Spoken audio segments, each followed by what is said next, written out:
नमस्कार, चंद्रकांत भट्ट अमेरिका से। मैं बालार्क 80 साल का हूँ। मेरी वेल्थ है और मुझे जो ईश्वर ने दिया है, ब्रेन, स्किल, मेरी डिग्री साइंस, आर्ट्स, लॉ और टीचिंग, इससे ऊपर उठकर मैं बहुत कुछ ज्ञान देने के लिए बहुत कुछ पढ़ता हूँ, सोचता हूँ, समझता हूँ, लोगों तक पहुँचाने की कोशिश करता हूँ। तो मैंने सोचा कि भारत में जो 12 महीने हैं उसके आहार के नियम 12 महीने में क्या क्या हैं, जो मैंने पढ़ा। तो मैंने सोचा कि जो बनाया है, चक्र बनाया है, खाने का चक्र बनाया है, खाने के लिए जो नॉलेज दिया गया है वो कितना अच्छा नॉलेज है। चैत्र यानी कि मार्च अप्रैल, इस महीने में गुड़ का सेवन करें, क्योंकि गुड़ आपके रक्त संचार और रक्त को शुद्ध करता है, इवन कई बीमारियों से भी बचाता है। और चैत्र के महीने में नित्य नीम की 4 से 5 कोमल पत्तियों का उपयोग भी करना चाहिए। इससे आप इस महीने से सभी दोषों से बच सकते हैं। नीम की पत्तियों को चबाने से शरीर में स्थित दोष शरीर से हटते हैं। तो चैत्र महीने में गुड़ और नीम आपके लिए है। वैशाख अप्रैल में, वैशाख महीने में गर्मी की शुरुआत हो जाती है। बेलपत्र का इस्तेमाल इस महीने में अवश्य करना चाहिए, जो आपको स्वस्थ रखेगा। वैशाख के महीने में तेल का उपयोग बिल्कुल न करें, क्योंकि उससे आपका शरीर अस्वस्थ हो सकता है। तो ये 2 चीज़ जो वैशाख महीने के लिए बताई हैं। तो ज्येष्ठ मई जून, भारत में इस महीने में सबसे अधिक गर्मी होती है और ज्येष्ठ के महीने में दोपहर में सोना स्वास्थ्यवर्धक होता है। ठंडी छाछ, लस्सी, जूस और अधिक से अधिक पानी का सेवन करें। बासी खाना, गरिष्ठ भोजन एवं गर्म चीज़ों का सेवन न करें। इनके प्रयोग से आपका शरीर रोगग्रस्त हो सकता है। तो ये जो संहिता बताई गई है कि आपको किस महीने में क्या खाना, वो आपके स्वास्थ्य के लिए कितना नुकसान भी कर सकता है और कितना उपयोग भी कर सकता है, ये आर्टिकल्स मैंने पढ़ा तो मैंने सोचा आप तक पहुंचाऊं।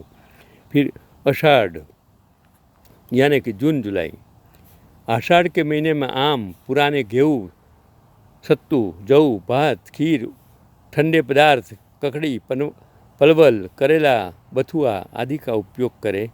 वह आषाढ़ के महीने में भी गर्म प्रकृति की चीज़ों का प्रयोग करना आपके स्वास्थ्य के लिए हानिकारक हो सकता है।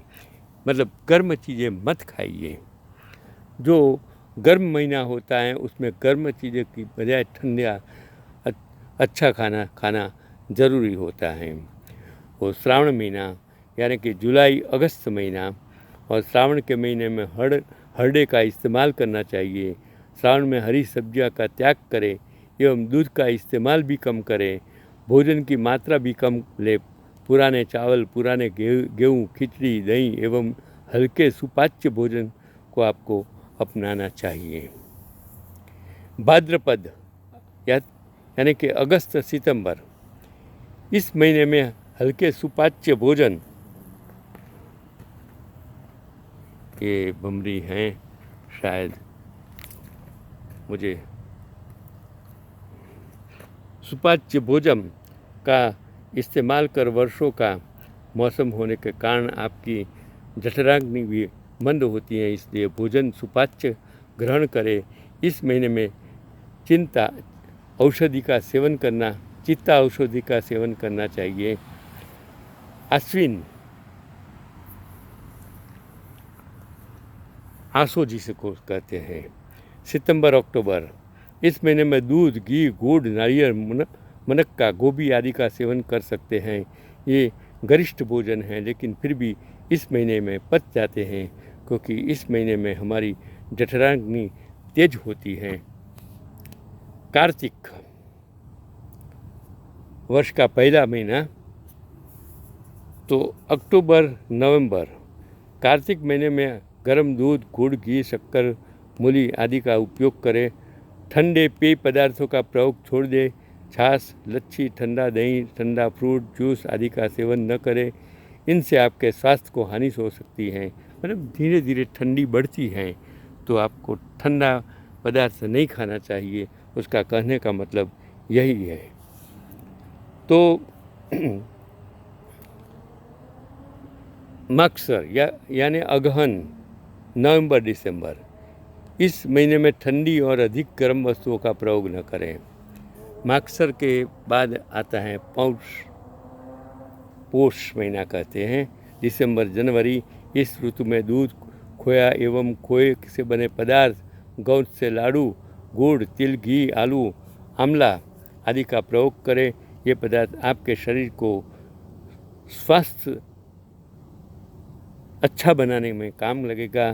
ठंडे पदार्थ, पुराना अन्न, मोठ, कटु और रुक्ष भोजन का उपयोग न करना चाहिए। माघ,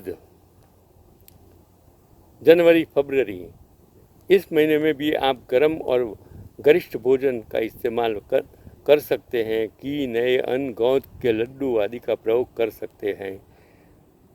फागण यानी फाल्गुन, फरवरी मार्च, इस महीने में गुड़ का उपयोग करें। सुबह के समय योग एवं स्नान का नियम बना ले और चने का उपयोग न करें। तो मैंने ये 12 महीने में आपको क्या खाना चाहिए, क्या नहीं खाना चाहिए, उसके लिए मैंने आपको जो मैंने आर्टिकल्स मुझे मिला आप तक पहुंचाने की कोशिश की।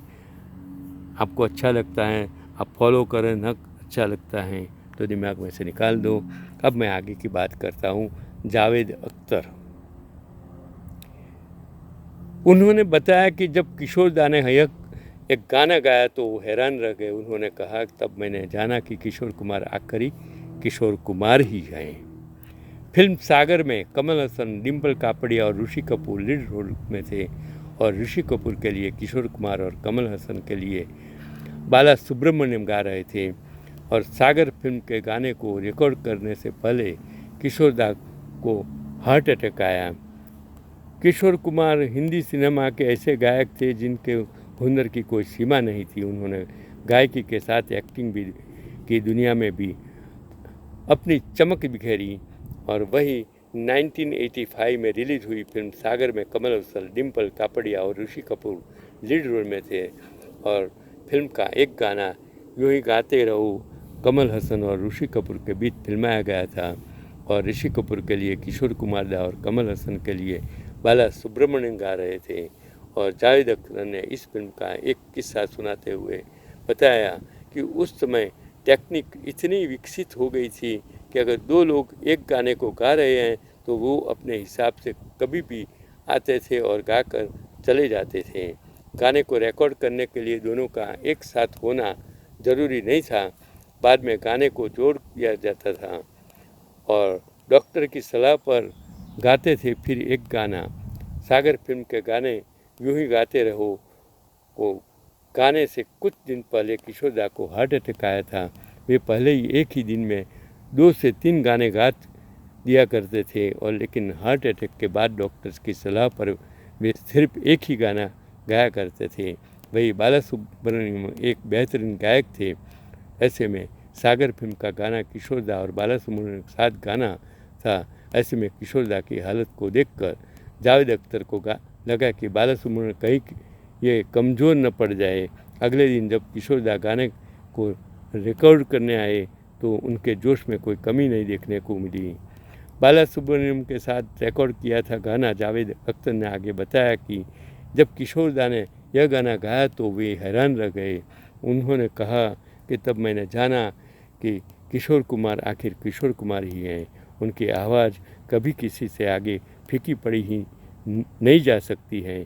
एक रिकॉर्डिंग के दौरान उन्होंने किशोर दा ने कहा था कि मैंने वसीयत की है कि मैं जब मर जाऊँ तो अंतिम संस्कार की प्रक्रिया खंडवा में ही की जाए। और उनके सवाल किया कि खंडवा में ही क्यों, तो किशोर दा कहते हैं कि मुझे यहाँ नहीं करवाना, वहाँ पर पूरी फिल्म इंडस्ट्री आ जाती है, बाहर इतनी पब्लिक जमा हो जाती है कि लगता है प्रीमियम हो रहा है।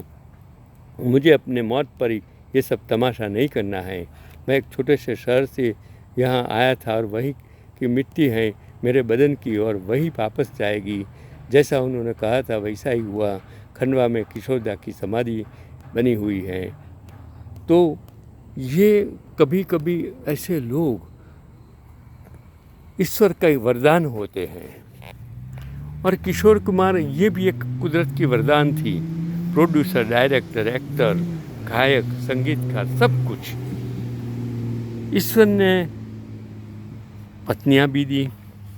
फिर भी वो इंसान इतनी सारी मधुबाला जैसी कितनी 3 पत्नियां थी मेरे ख्याल से। तो ये बंदा इतना खुश नसीब इंसान मैंने कभी ज़िंदगी में, जो आज भी जिंदा हैं। आज भी इंडियन आइडल में गाने वाले लोगों में ज़्यादातर किशोर कुमार के गाने वाले लोग ज़्यादा होते हैं। और इसलिए किशोर कुमार कितने लोगों को जिंदा रखते हैं, ज्ञान देते हैं, शक्ति देते हैं, नॉलेज देते हैं। वो मरने के बाद भी किशोर कुमार आज जिंदा हैं।